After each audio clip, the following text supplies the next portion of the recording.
រដូងធ្លាប់តែចិញ្ច្រាំប្រហុកជាមួយនឹងកាសាំងថ្ងៃនេះមកចិញ្ច្រាំប្រហុកជាមួយអំពិលខ្ចីវិញម្ដងរសជាតិយ៉ាងម៉េចដែរតោះទៅសាកមើលទាំងអស់គ្នាឥ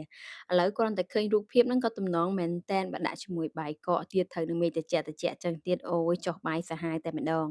ហើយឥឡូវនេះយើងមកមើលជាមួយនឹងប្រហុកនេះគឺម៉ាក់ធ្វើដោយខ្លួនឯងចឹងទៅមានរសជាតិឈ្ងុយហើយឆ្ងាញ់មែនតែនយើងអាចដាក់ប្រហុកសាច់ក៏បានដែរ ហើយនេះគឺយើងដាក់ស្ករពាងចិញ្ច្រាំប្រហុកអញ្ចឹងទោះដាក់ជាមួយស្ករពាងបានវាដិតគ្រឿងល្អហើយឈ្ងុយចេញពីប្រហុកផងជាមួយនឹងស្ករពាងផងចំណែកអន្លក់យើងអាចដាក់ទៅតាមចំណង់ចំណូលចិត្តហើយយើងមានបន្ថែមជាមួយនឹងននោងខ្ចីតិចមកយើងដាំបានហើយបេះមកអូយឆ្ងាញ់មែនតែនហើយនេះគឺជាអំពិលខ្ចីរបស់យើងចំណែកនេះគឺជាគ្រឿងកាត់ឆ្អាប ជាដំបូងយើងដាក់ដាំទឹកស្ងោរបន្លែណាដែលយើងត្រូវស្ងោរឬក៏ស្រុះវាដើម្បីឲ្យវាទន់ល្អនៅក្នុងការហូបខ្ញុំបានធ្វើននោងហ្នឹងយកវាមកហាន់ជាកង់ហើយដាក់ស្ងោរយើងស្ងោរននោងនេះស្ងោរតទៅននោងនេះរៀងទន់ទើបយើងស្រង់ចេញមកបន្ទាប់មកបន្លែណាដែលយើងត្រូវស្រុះទៀតគឺយើងដាក់ស្រុះទៅតួនេះខ្ញុំដាក់ស្រុះមកត្រឡប់ពីរត្រឡប់សិនដើម្បីឲ្យវាស្រួលហូបហើយ បង្ការការឈឺពោះអីចឹងទៅចំណែកបន្លែផ្សេងទៀតគឺយើងទុកស្រស់តែម្ដងហើយឥឡូវនេះយើងមកចាប់ផ្ដើមហាន់គ្រឿងហាន់គល់គ្រៃដើម្បីដាក់ចិញ្ច្រាំជាមួយនឹងប្រហុកខ្ចីហើយបន្ថែមជាមួយនឹងស្លឹកក្រូចជាមួយនឹងរំដេងយើងហាន់ជាចំណិតតូចទៅស្នុកពេលដែលយើងចិញ្ច្រាំទៅវាឆាប់ម៉ដ្ឋល្អ ហើយក៏សូមពុកម៉ែបងប្អូនកុំភ្លេចជួយ Like ជួយ Share ជួយ Comment ហើយ Subscribe ឆានែល YouTube នេះខ្ញុំម្នាក់មួយផងឈ្មោះអ៊ុំចាន់ណេតឥឡូវនេះថាយើងមកបន្តជាមួយនឹងការចិញ្ច្រាំខ្ទឹមអីវិញម្ដងហើយអំពិលខ្ចីនេះគឺយើងហាន់ជាចំណិតស្ដើងដែរដើម្បីងាយស្រួលចិញ្ច្រាំអំពិលខ្ចីនេះបងប្អូនយកតែគួរល្មមបានហើយកុំយកអំពិលណារៀងចាស់ពេកកាលណាចាស់ពេកនៅពេលដែលយើងចិញ្ច្រាំមួយជាប្រហុកហ្នឹងគឺវារៀងល្វីង បើយើងរកអំពិលខ្ចីឬក៏វារាងស្ទើរមិនចាស់ពេកអញ្ចឹងទៅចិញ្ច្រាំទៅគឺវាជូរល្អហើយអត់ល្វីងទេកាលណាតែយករាងគ្រាប់គឺដឹងច្រាំដាក់ចូលទៅគឺវាល្វីងមែនតែន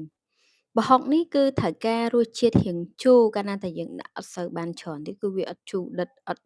ប្រៃផ្អែមជូរទេគឺអត់សូវឆ្ងាញ់ទេអញ្ចឹងកាលណាចិញ្ច្រាំប្រហុកគឺយើងដាក់គ្រឿងឲ្យដិតទៅពេលដែលចិញ្ច្រាំទៅអូយឆ្ងាញ់មែនតែន ឥឡូវយើងចាប់ផ្ដើមដាក់ប្រហុកដាក់គ្រឿងកាត់ឆ្អាបអីចិញ្ច្រាំជាមួយគ្នាតែម្ដងហើយបើបងប្អូនអាចចិញ្ច្រាំមួយមុខម្ដងក៏បានហើយម៉ត់ហើយចាំយកមកដាក់ចិញ្ច្រាំជាមួយគ្នាក៏បានបើយើងចង់លឿនគឺយើងដាក់ចូលគ្នាទាំងអស់ហើយចិញ្ច្រាំតែម្ដងម៉ត់តែម្ដងគឺហើយតែម្ដងឥឡូវនេះយើងបន្ថែមជាមួយនឹងម្ទេសជាមួយនឹងស្ករពាងដាក់ស្ករពាងបែបនេះពេលយើងចិញ្ច្រាំទៅវាអត់សូវខ្ទាតហើយបើសិនជាបងប្អូនចង់ដាក់ប៊ីចេងក៏បានប៉ុន្តែនេះខ្ញុំអត់ដាក់ទេព្រោះនេះខ្ញុំចង់បានរសជាតិជូរហើយរាងរបៀបថាជូរលះណាពេលអញ្ចឹងទៅគឺយើងមិនបាច់ដាក់ប៊ីចេងទេដាក់ទៅគឺយើងមានរសជាតិផ្អែមប្រៃជូរបើដាក់ប៊ីចេងវារៀងកាត់ជូរបន្តិចបានន័យថាវាអត់សូវជូរអញ្ចឹងតាមចំណង់ចំណូលចិត្តបងប្អូននៃការដាក់គ្រឿងក្រៅហើយយើងមកមើលការចិញ្ច្រាំនេះគឺយើងចិញ្ច្រាំតតែម៉ត់តែម្ដង កាលណាបើអត់ម៉ត់ទេគឺពេលយើងញ៉ាំទៅគឺវានៅឃ្លាតជាមួយនឹងលឹកគល់គ្រៃជាមួយនឹងគ្រឿងក្រៅរបស់យើងអញ្ចឹងបើយើងចិញ្ច្រាំបានម៉ត់ល្អហើយពេលយើងញ៉ាំទៅគឺថាអូយឆ្ងាញ់មែនតែនចូលជាតិហើយម៉ត់ល្អ smooth ល្អឥឡូវយើងមកបន្ថែមជាមួយនឹងជីអាណាជាមួយនឹងជីនាងវងដើម្បីបង្កើននូវរសជាតិឈ្ងុយបង្កើននូវពណ៌បៃតងយើងមើលទៅថា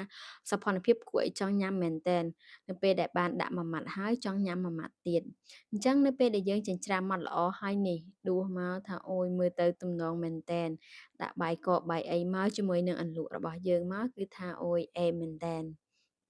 គ្រាន់តែឃើញនឹងអ្នកបញ្ចូលសលេងលាតទឹកមាត់ក្អឹកឲ្យទៅដល់វគ្គចិញ្ច្រាំប្រហុកម្ដង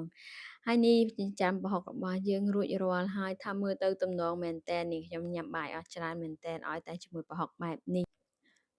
មើលទៅទំនងមែនតែនគួរឲ្យចង់ញ៉ាំដាក់បាយកកបាយក្តៅមក